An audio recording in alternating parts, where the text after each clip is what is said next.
Investing for the future. It's an issue none of us can afford to ignore. Hardly anyone's job is safe these days. How would you cope if you lost yours? We're all living longer too, so are you saving enough to fund 25 years or more of retirement? Can you really afford to pay for your children or grandchildren to go to university or help them onto the property ladder? And what about all those holidays you promised yourself? We entrust the vast bulk of our investments to fund managers. Here in the UK, according to Her Majesty's Treasury, the industry has more than £4 trillion of investors' money under management. Fund managers invest our savings wherever they see fit, mainly in equities or shares in listed companies. They claim to be experts at making our money grow, at picking the stocks that will outperform the market. But all too often, they disappoint, producing returns that are lower than the average return for a benchmark index such as the FTSE 100 in London or the S&P 500 in the States. If someone says, I can beat the market, try taking the rate of return achieved by that manager and all other like managers, and you will deduct from it the fees charged, and there are very few who, over a long period of time, do better than the market.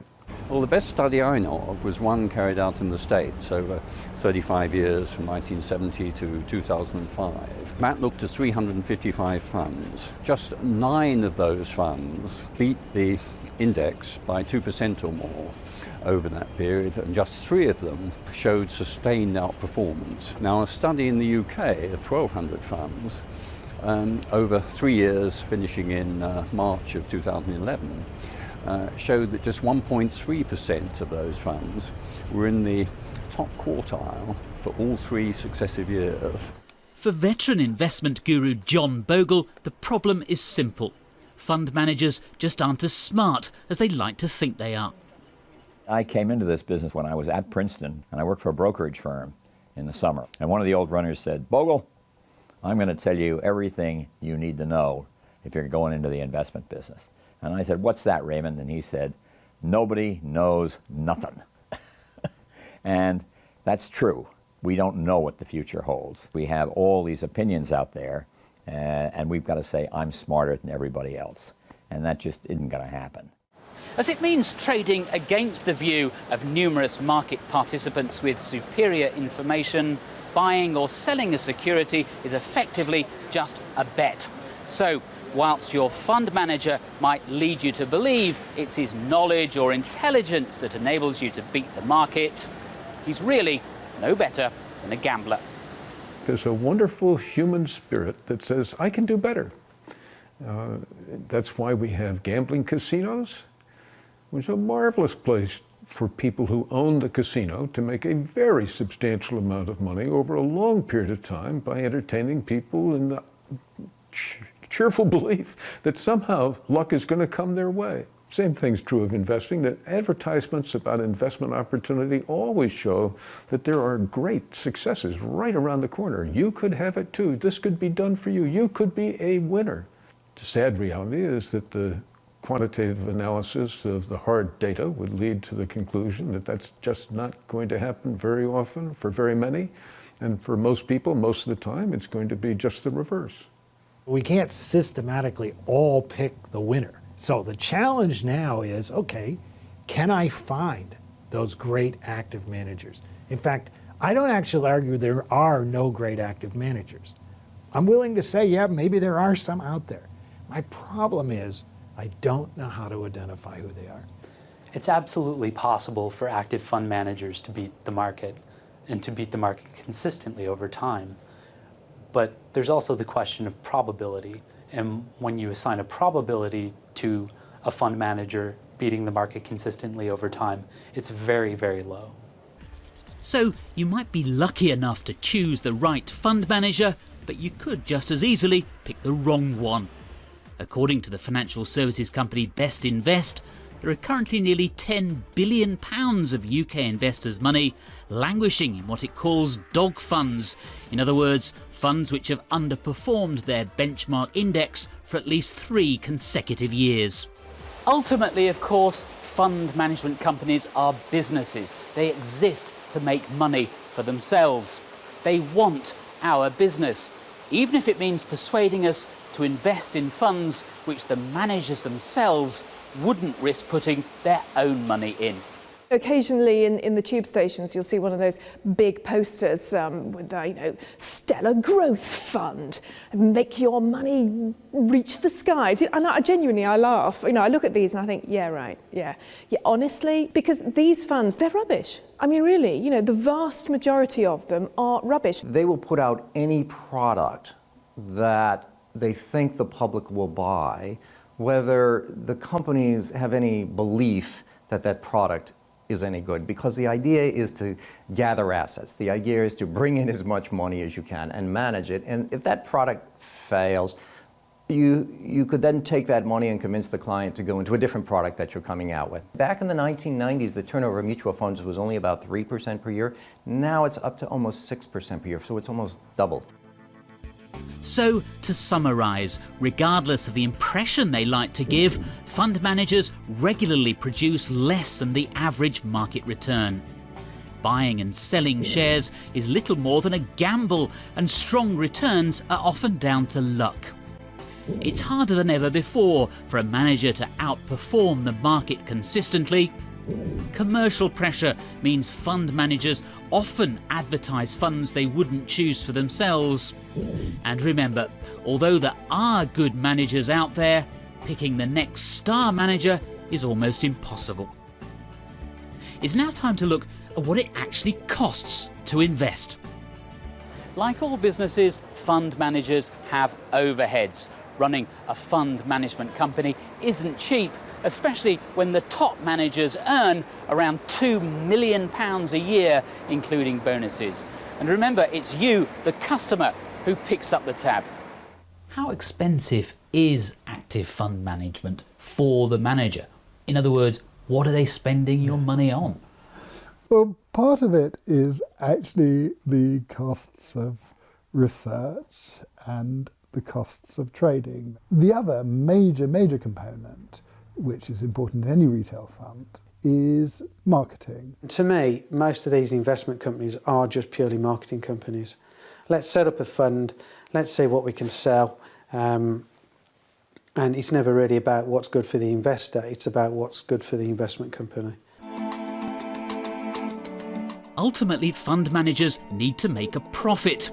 In fact, they're making around £10 billion from us every year, and that's regardless of whether or not they manage to produce a profit for us. The job of a stockbroker is to transfer the wealth of the client to themselves.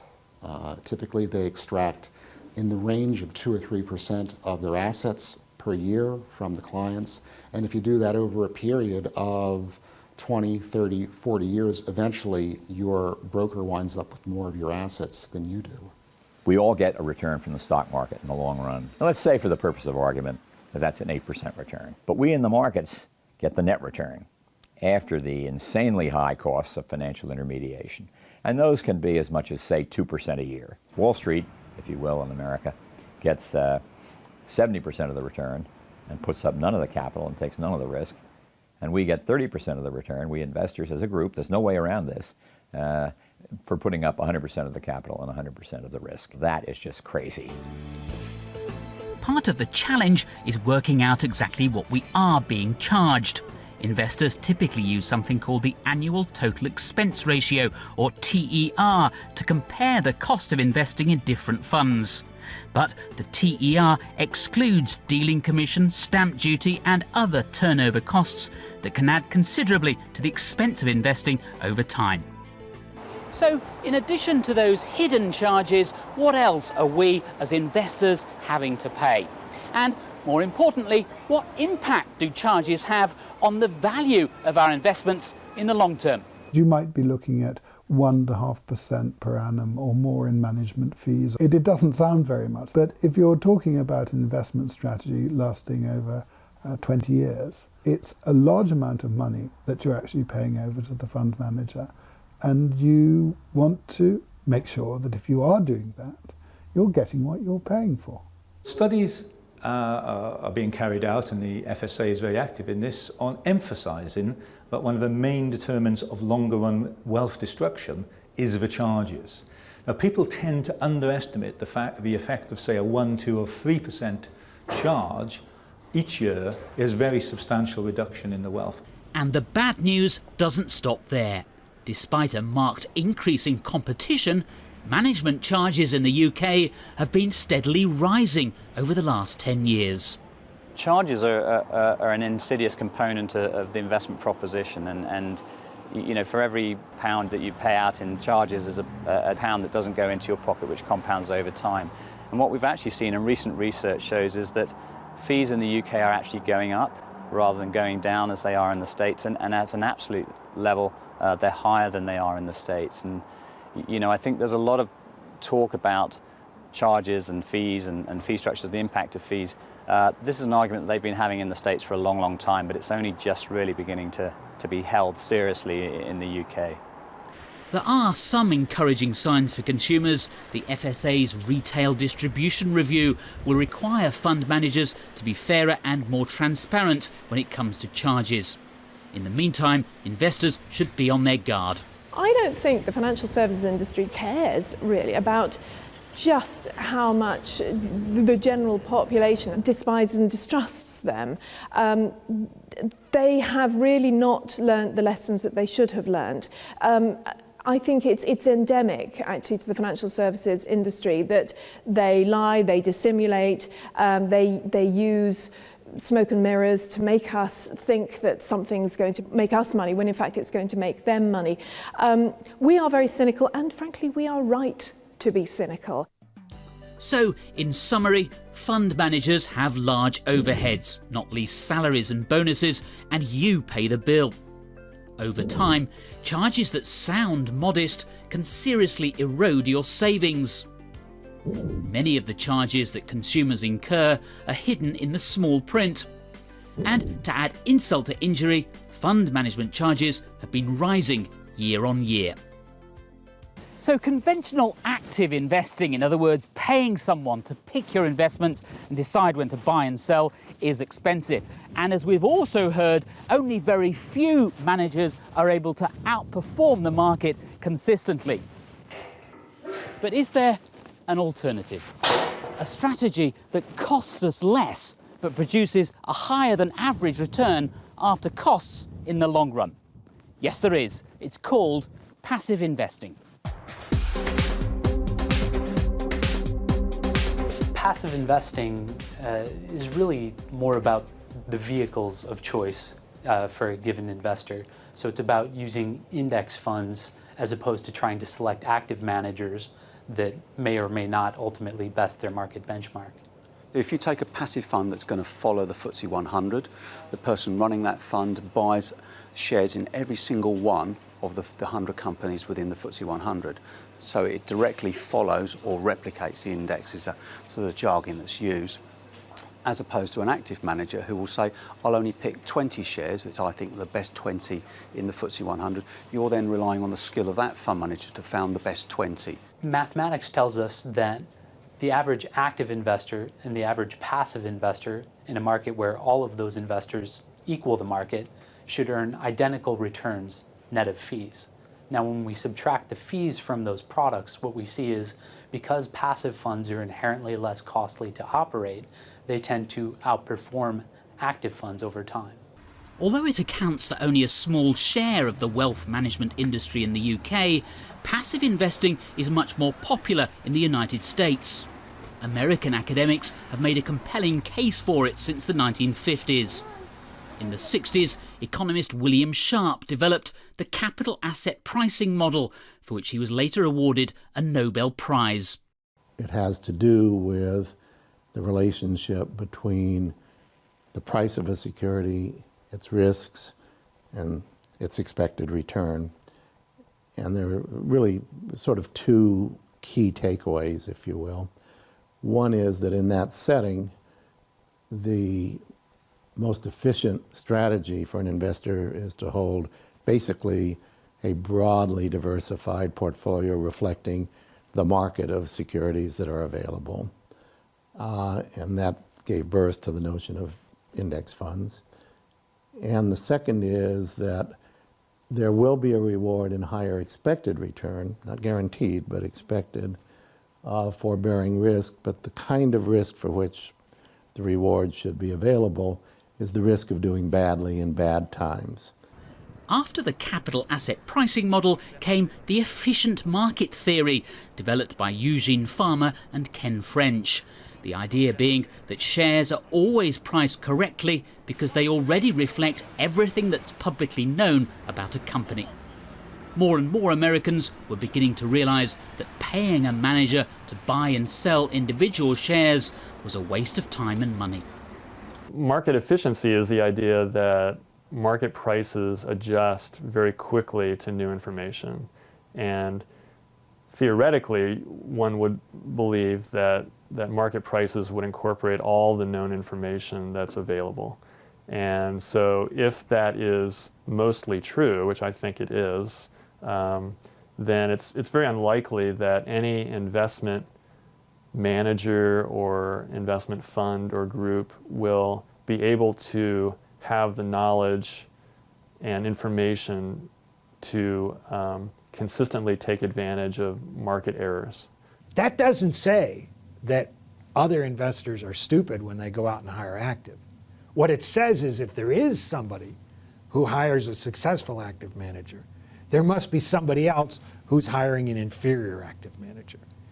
Weston Wellington used to work for a firm of active fund managers, but the more he read about the evidence in favour of passive investing, the more it made sense. Almost everybody who adopts this particular investment viewpoint undergoes a similar journey, because for most people the only definition of investment advice is trying to forecast the future in some way. Which stocks will do the best, which managements are the best, which countries are the best to invest in, and so on. And it takes a while to understand that there might be a more useful alternative. Now, my particular journey was a function of first 15 years or so doing it the conventional way, reading all the usual sources and listening to all the usual experts and never really questioning it. But then when I had to undertake a position of making these decisions myself, I was the research director in charge of developing model portfolios, and I was going to be held accountable for the performance of the various managers I selected. And I had to keep track of what my performance was. When someone starts to keep track of what your recommendations are, it's a bit humbling to discover, well, maybe you weren't quite as smart as you thought you were. It was while working as an investment specialist in New York that Tim Hale came to the same conclusion. He believes that many active managers happily gamble with other people's savings while quietly investing their own money in index funds. A quick example was when I first arrived there, was trying to put forward together an investment performance track record for the firm that I was working for, and ultimately, being unable to find consistent performance, within the data that we had, and I think that began to sow the seeds of doubt in my mind. My pension plan was full of passive investments, which I think is quite a telling sort of indication of, I guess, the increasing cynicism. Although public awareness of the advantages of passive investing is very much lower here in the UK than it is in the US, British investors actually have more to gain from passive than their American counterparts. That's because fund management charges are higher here in Britain than they are in the States. No wonder the move away from active fund management is starting to gain momentum on this side of the Atlantic. As company pension schemes become less popular, investors are forced to do it for themselves, so they need to be more and more aware that the low charges associated with, say, passive investment will ultimately, over very long periods of time, benefit them considerably relative to being with active fund managers. So, to summarise, passive investing is not so much a theory as a matter of mathematical fact. There's a wealth of evidence supporting it, including the work of Nobel Prize-winning economists. And studies have consistently shown that when costs are factored in, passive investing produces better returns than active. Of course, one of the golden rules of investing is not to put all your eggs in one basket. And the cheapest and most effective way to diversify is to invest passively. Why pin your hopes on the shares of just a handful of companies when for less money you can spread your risk by taking a stake in the entire market? So there's a return advantage to passive investing, and then I also think there's a risk advantage in that when you're investing passively, you're basically trying to capture market returns. So you are not going to be surprised by your investment manager's underperformance, or you're not going to be heavily concentrated in a few number of securities where the risk would be that if those securities do poorly, that your results will be very bad. There's a rule in real estate that the three most important things are location, location, location. Well, my rule in investments, the three most important things are diversify, diversify, diversify, and then I'll give you three more: keep costs low, keep costs low, keep costs low. And the simplest way of doing that is a very broadly diversified, very low-cost index fund. Active fund managers like to give the impression their funds do spread the risk you're taking. But while index funds often hold hundreds or even thousands of stocks, a typical managed fund will only hold around 50. So if you choose an active fund, you're opting for greater volatility and you're paying a premium for the privilege. If you go overboard on active management, you will end up putting your money in too few baskets. You'll be undiversified. So you get very excited by tech stocks, or you get very excited by commodity stocks. So you put a lot of your portfolio into that. And if you do that, by concentrating your portfolio on certain areas of the market, you pick up a lot more risk than if you have a better balanced portfolio. Depends how you sort of judge risk, but at the end of the day, you don't want all your investments to be invested in the FTSE 100. Equally, people don't want to have all their wealth in the house that they own. And if you use a number of passive investments, you lower the cost of that investment to you as an investor, and cost is a big drag on investors' performance over a 10 to 20 year term. Active fund managers do offer more genuinely diversified investments. Recent years have seen a proliferation of so-called balanced, cautious and defensive funds, as well as funds of funds. But the charges on these funds are even higher. Among the most expensive funds of all are what are called absolute return funds, which are supposed to provide the investor with some sort of return whatever happens, but in reality often don't. Not only does the passive approach offer diversification within a fund, it also allows you to buy entire asset classes. There are index funds for virtually every type of asset, whether it's European equities, commodities or UK gilts. And even when you put your money into riskier assets, you're still spreading your risk by buying the whole market. To find out how investing passively can help you reap the higher rewards of riskier assets while smoothing out some of the volatility, I visited Austin, Texas. This is home to Dimensional, a passive investment company specializing in investing in small companies and so-called value stocks. When we first started, people said, look, all this tests on market efficiency, all these tests were done on large cap managers because there weren't any small cap managers. So we feel confident that in the small cap area, that's the area where they'll be able to add value. But if you look at our evidence over the last 30 years, there are very few small cap funds that have done as well as we have in terms of performance. If you ask people where active management works the best, the advocates of active management often cite the so-called under-researched or illiquid or unusual asset classes, small companies, emerging stock markets, and that seems plausible to many people.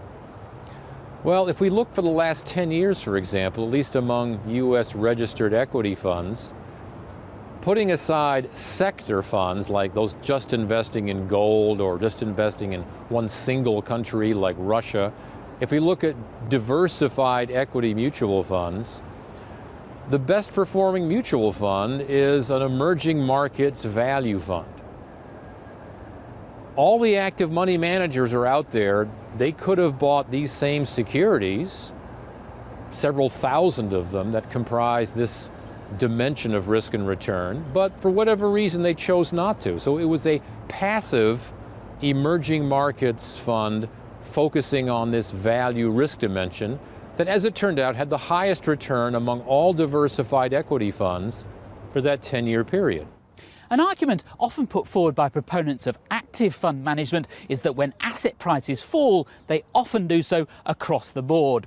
True, an index fund tracking, say, the FTSE 100 will rise and fall in direct correlation with the index itself. But despite the disappointing performance of equities since 1999, a passive investor would still be sitting on a sizable profit now, as long as they'd spread their investments, particularly when dividends are taken into account. On average, they'd also be better off than if they'd put their money into actively managed funds. And so, to that other golden rule of investing, always take the long-term view. Best thing anybody who's going to be an investor could do is to spend a fair amount of time, 4, 5, 6 weekends, reading past issues of newspapers. Start with the 1930s, then read the 1940s, then read the 1950s, and keep on going until you have the feeling, gee, I really know a lot about markets. Then the main thing I'm learning is the data that's presented and the stories that are written up don't really have much significance over the long, long run. The remarkable thing about finance is you cannot predict at all what the market is going to do tomorrow, but you can predict with reasonable accuracy what the return, at least of some asset classes, is going to be over very long periods of time. You might look at the past 10 years and say, well, it's been a lost decade. U.S. equities have had, over, depending upon the 10-year period you measure, about a zero return. But there are other things that have done quite well. Now, that doesn't mean that pattern is going to continue into the future. In fact, I can guarantee you that particular pattern won't occur into the future. It'll be a different pattern of returns. But the point is, if you own all of those asset classes, you won't screw up. You won't make up any big mistakes. So let's summarise. Investing passively is the cheapest and most effective way to spread your risk. Because their holdings are restricted to a relatively small number of stocks, active equity funds are more volatile than passive ones. Active fund managers charge a premium for funds that invest in more than one asset class. And over the longer term, once charges are taken into account, the passive investor will always fare better than the average active investor. Let's look now at the impact of investing on our general health and well-being. Time and again, surveys have shown money is the single biggest cause of stress in the Western world. We worry about it more than health or relationships. Recent economic woes have only served to increase the pressure on everyone to spend and invest what money they have as wisely as possible.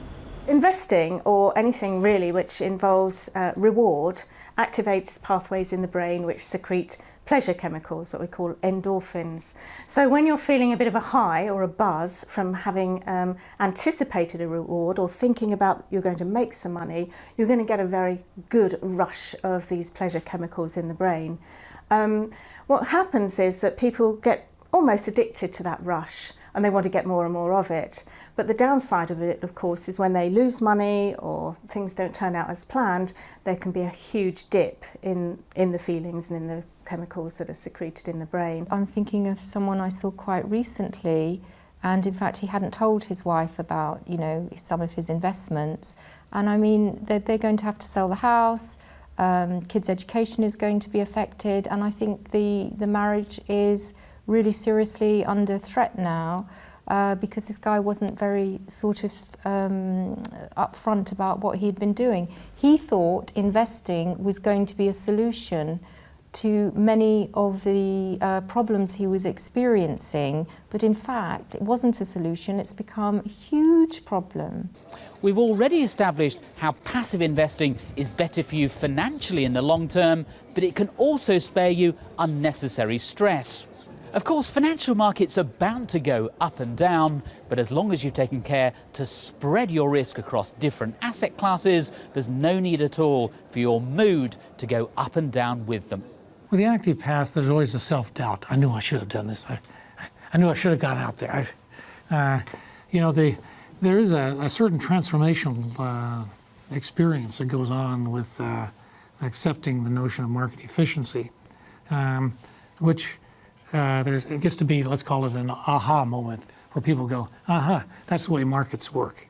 And once that happens, they're much more accepting of the fact that markets go up and go down. I mean, they always have and they always will. And there's it leads to a better overall experience. And where experience to me means more than just having better returns. It's a better lifestyle as well. I think passive investing is a good lifestyle choice because as far as I'm concerned, money is something that supports your life. It's not something you should be thinking about, worrying about, fearing about, racing after all the time. It's something that should be kept in its place, underneath you. And the great thing about passive investing is it works. And all you need to do is put your money in, ideally wrapped in an ISA if you can, or put in a SIP or whatever, and leave it there. The beauty of passive is that because it's a rational approach rooted in mathematics, it takes the emotion out of investing.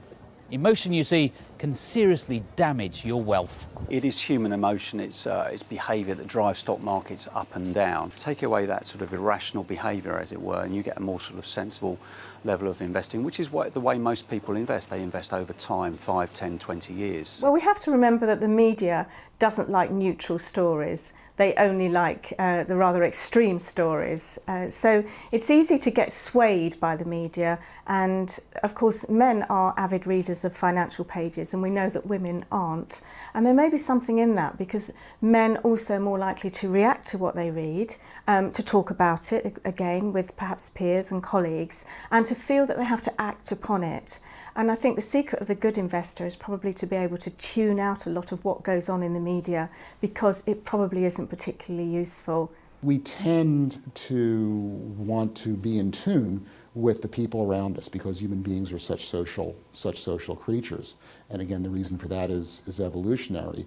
And so when everyone else is buying, we tend to want to buy. When everyone else is selling, we want to tend to sell. And that means two things. It means that markets can be very unstable.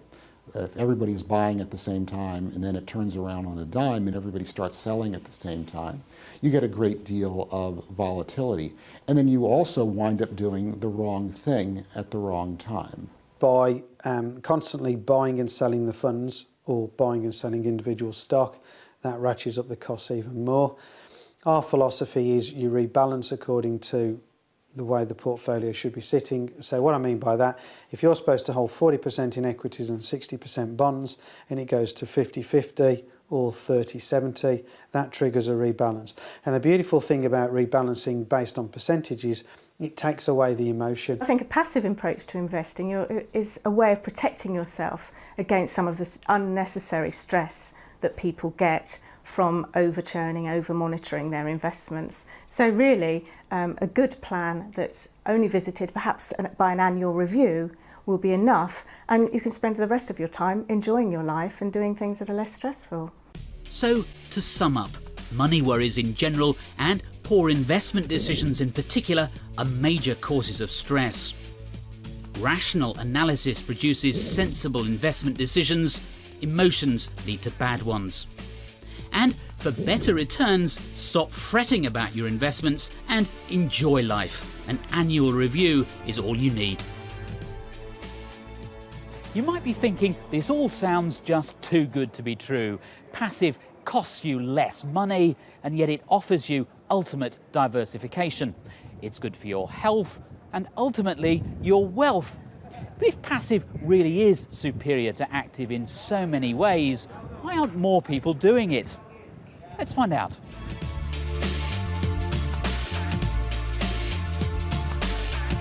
Perhaps the single biggest reason why active still holds sway is the fund management industry itself. It's a powerful sector with a vested interest in maintaining the status quo.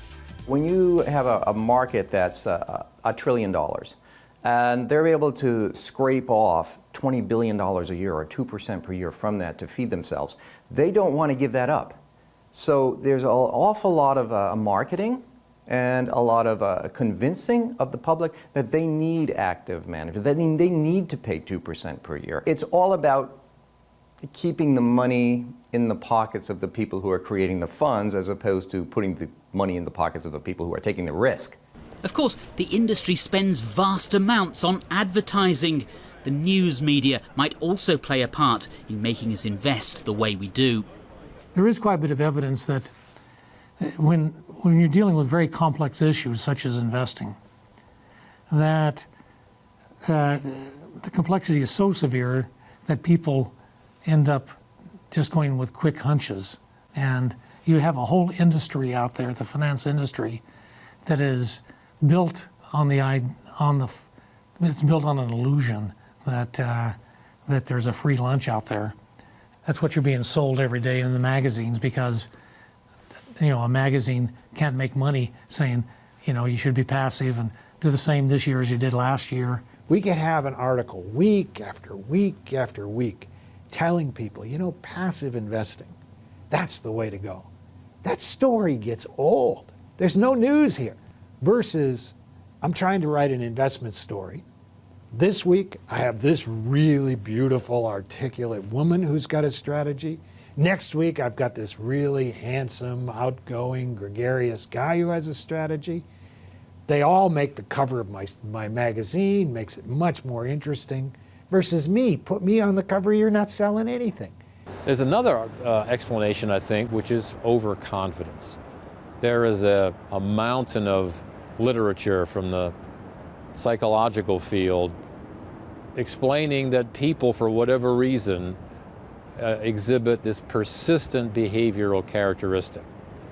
We tend to think we know more than we do. We think it's easier to see the future than it actually is. And it's fairly straightforward to document this.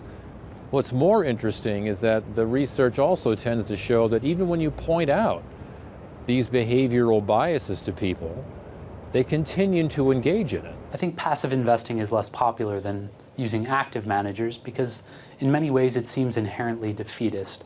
It's almost saying, I don't possess the skills to select a superior manager, that it's impossible to beat the benchmark, so why even try? I think this almost defeatist angle really turns some people off to the idea of passive investing, because after all, we all ultimately believe that we're exceptional.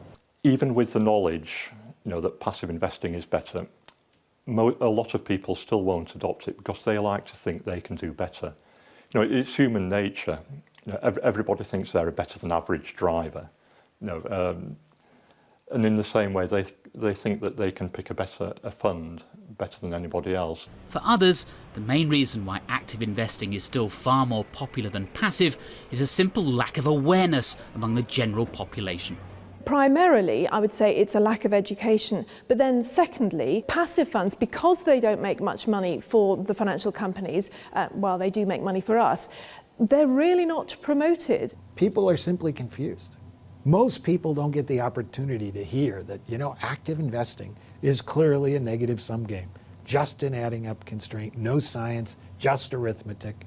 That's news to most people. It's not about getting investment returns or superior returns above the rest of the market or beating our competitors.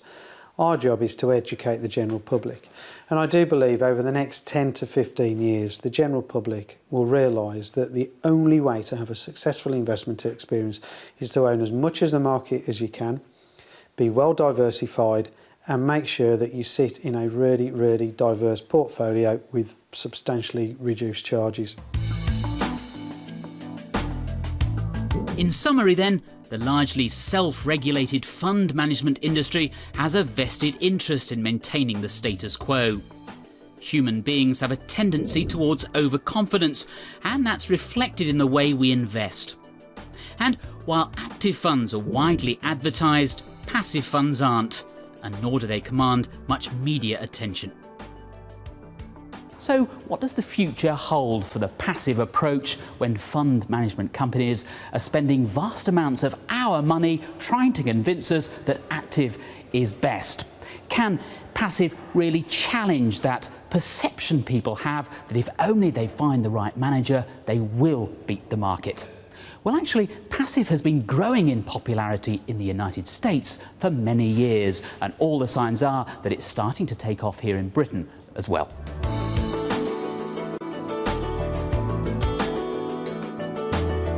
When a company called Vanguard introduced the first index fund for individual investors in 1976, critics said it wouldn't catch on.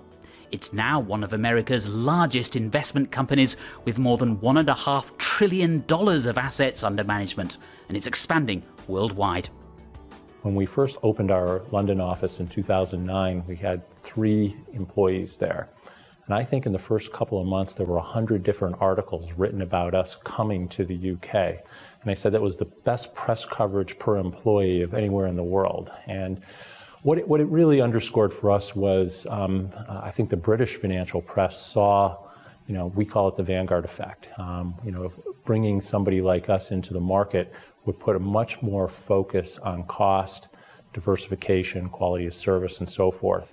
In fact, Vanguard believes that passive investing has far greater potential in the UK because the cost of active fund management is higher over here than it is in the US.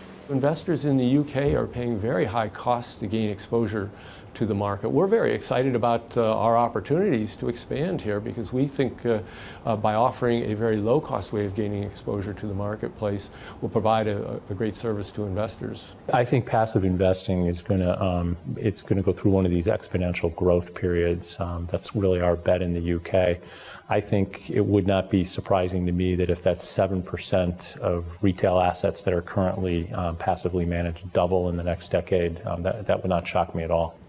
Although passive still accounts for a very small share of the retail investment market, in other words, the market for individual investors, institutional investors already have 30% of their portfolios invested in passive funds. The trend is definitely towards more money being invested in passive as investors become aware of the fact that performance over long periods of time is very good for passive funds and the costs are very low. And a very important ingredient of a good performance is the low cost.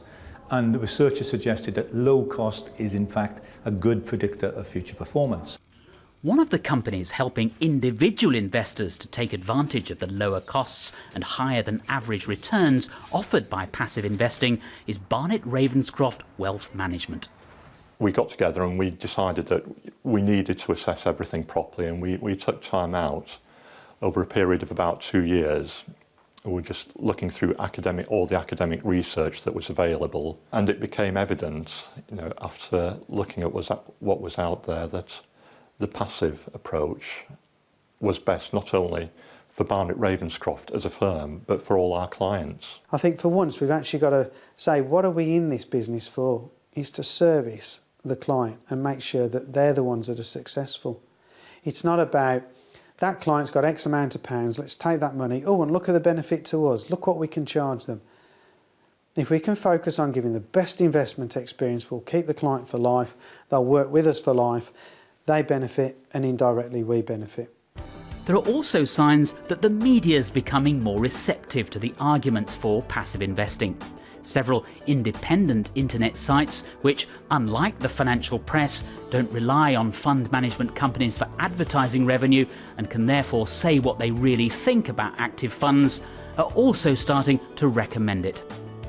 You've got more and more websites like mine, Money Magpie, and also, of course, The Motley Fool, which has promoted passive investing for years. And more, I would say, people who know are saying, actually, you're better off with passive funds. So that trickles down. It's like fashion, when the top people are saying the same thing and gradually they're moving in that direction. That does trickle down. I'll forecast going forward, we'll see more and more of the money invested in the UK moving toward passive. The advantages are just too strong. As people become better informed, you see more and more people saying, I'm going to give it up. I have not succeeded in the past trying to invest actively. I'm going to give up trying to do that. I'm just going to go passive where I can be sure that that I will beat the average active investor. There will always be a large number of people who are overconfident enough, a large number of participants who are overconfident enough that they'll try to beat the market. But at the same time, the pattern that you see and the trend that you see is of increasing passive management, particularly in this country. Assets are flowing away from active managers, away from stockbrokers, and they're flowing toward companies like Vanguard. They're flowing towards advisors who manage money passively. Where does it equilibrate out? I suspect 50-50 won't be far from it. So, to summarise, passive investing has grown steadily in popularity in the United States since the 1970s and continues to do so. Passive already accounts for more than 30% of the institutional investment market in the UK. And increasingly, both financial advisors and independent experts are starting to recommend it to individual investors.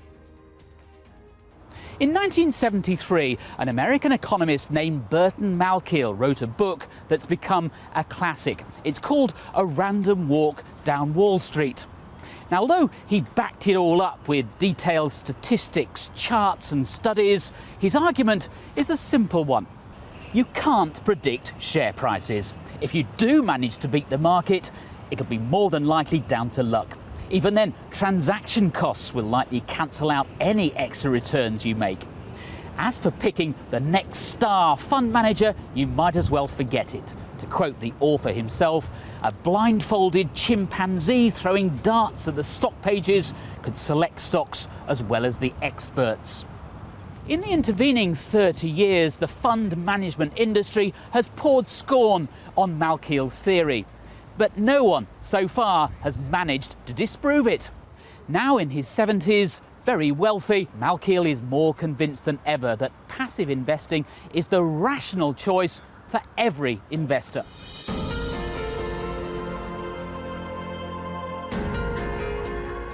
Every time I do a new edition, the 10th just came out, I ask myself, is the hypothesis true? Do index funds outperform? And every time I do it, I find that index funds do better than about 2/3 of the actively managed funds. And then, when I look at it in the next period, I find exactly the same thing, and the 1/3 that beat the index in one period aren't the same 1/3 that beat the index in the second period. In fact, despite there being a wealth of evidence in favour of passive investing, produced by some of the world's most distinguished economists and statisticians, the intellectual case for active investing has been almost non-existent. Active's most vehement supporters are fund managers themselves, i.e. those who earn a very comfortable living from it. I find, as a generalization, most active money managers have little interest in these debates. If they're involved in a debate at all, they simply point to people who have been successful at managing money and say this is proof that active management works. Well, it isn't proof because it doesn't demonstrate that the results are any better than luck, but it's the best they can come up with. One former active manager who converted to passive says many active managers privately admit that passive makes much more sense. When I converted over to passive and I started writing about index funds and how my peers are going to have a very difficult time beating the market, and here are the statistics and here are the data, I can't say that I was invited to any more parties. I can't say that I was shunned because I could show up to the parties just because I was part of the group, but I wasn't invited anymore. Now, I will also say, though, that one-on-one with my peers, in a private setting where nobody could hear the conversation, they would readily admit that it was very difficult for them to beat the market and that they personally believed in what I was doing. And this is what Warren Buffett, the world's most successful active manager, says about passive investing. Most investors, both institutional and individual, will find that the best way to own common stocks is through an index fund that charges minimal fees. I particularly like the fact with passive investing that you put your money in, and if you're sensible, you don't even think about it more than once a year. That's what I've done, and that's what I recommend to people who don't have the time or the interest to spend a lot of time in front of screens, learning about companies, learning about sectors, reading company reports, etc. I don't have that time, and I'm working in money. I don't have that interest. If you do have the interest, really to spend the amount of time that you need to, the kind of time that Warren Buffett, for example, spends, then sure. But on the whole, for most people who have lives, who have jobs, who have families, passive investing makes perfect sense. And having mentioned Warren Buffett, he thinks the same. So, hey, can't be that bad, eh? Of course, the passive approach doesn't guarantee big returns, no matter how long your timescale. But even in turbulent economic times such as these, a balanced, passively managed portfolio, carefully weighted to match your own emotional tolerance of risk, does guarantee something even more valuable than that: peace of mind. People often ask me, with regards to our clients, do they contact me with worry about what's going on? The answer to that is no, they don't. Because when I say they join a program, our job is to educate. Once they've been on the program for 12 to 18 months, they are probably better armed to actually know more about investment management than probably 60 to 70% of the financial advisors and some of the fund managers. Now, you may have noticed that we've deliberately avoided singling out specific fund management companies for criticism. As long as you read the small print, you can see for yourself how much each company charges, and it's easy enough to find out whether they really do deliver the returns they say they can. But we did ask the industry regulator, the Financial Services Authority, for an interview. This was its response. Unfortunately, we will have to decline your request to participate in the programme. The FSA has strict rules about being seen to endorse a particular firm, and that will prevent us from participating. Indeed, this film has been funded by a company that specialises in passive investing. But given all the advertising for actively managed funds that we're constantly bombarded with, also privately funded of course, using customers' money, you could say it's about time that someone redressed the balance. So you've heard the main reasons why we think the fund management industry is letting investors down, and why a passive investment portfolio is the right solution for the vast majority of investors. But don't just take our word for it. Why not investigate a little further? It won't take long, nor will it cost much, if anything at all. But financially at least, it might just be the best investment you'll ever make. I think with a lot of investors who go into the passive investing side and go into the indexing side, it's a road of self-discovery. So something sparks them to start looking into it. And once you start looking into it and you read a book and it leads to another website, it leads to another video, and all of a sudden you have like what I had, which is a chemical reaction. And you say, I get it.